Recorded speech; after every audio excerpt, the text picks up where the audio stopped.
Hi again, everyone. This is another video from the series of short videos that I promised to you, members of my Facebook group. In these videos, I share with you personal stories, more intimate tidbits about the gambler wife, about my writing process. And in this video, I want to answer a question that I often get, which is how did I become interested in this story of an accomplished Russian woman who made Russian literary history? So, of course, one answer to that is I'm a Russian literature and culture fanatic, and I've always been interested in Russian literature. I've written a couple of books about Tolstoy. I'd always been interested in Dostoyevsky. And admittedly, when I first started this book, I was more interested in what Anna did for Dostoyevsky, how she helped support his career as his publisher, as his manager. And so it was really very much in the vein of the way that she had been described by other biographies as an appendage to Dostoevsky, described in terms of what she meant to Dostoevsky.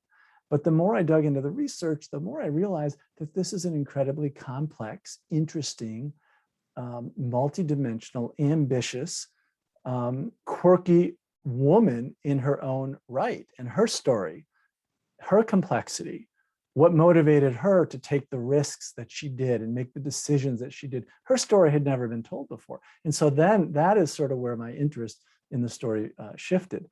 Gambling was also an interest of mine.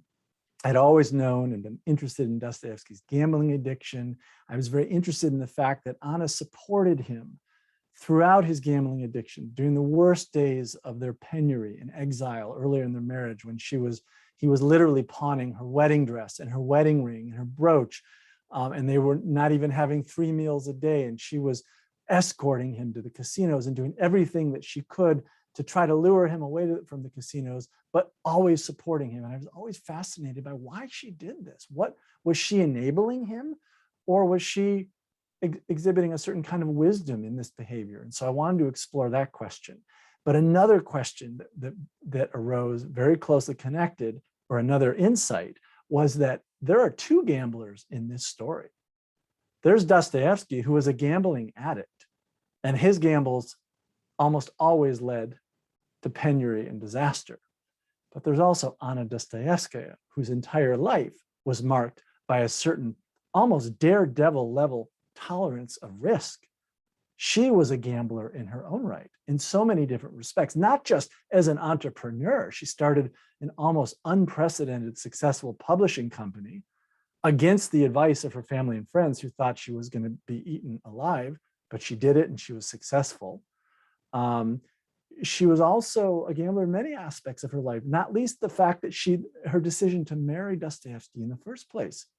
He was 24 years older than her, than she was. He was a gambling addict. He had epilepsy. He was financially reckless. And yet she decided to join her fate to his.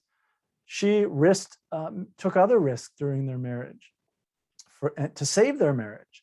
So early in their marriage, it was clear that if she didn't do something and they didn't get out of town, out of Petersburg, and take a honeymoon, that Dostoevsky's meddling in-laws would destroy this young marriage, because they did not like Anna for a variety of reasons that I will share later.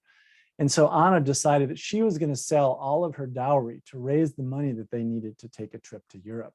And Dostoevsky didn't want her to do that, but she insisted. She absolutely insisted, because she understood that if she did not do that, if she didn't sell her dowry and raise the money to get out of town, to go to Europe, then their young marriage might have been over before it started. That was a risk. There were many other risks that she took throughout the course of this relationship with Dostoevsky.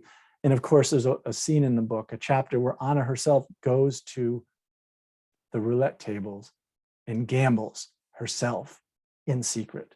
So the idea of Anna as a gambler, as much as Dostoevsky was a gambler, the difference being that Anna's gambles paid off. That idea became one of the most fascinating things for me to explore as the writing of the book went along.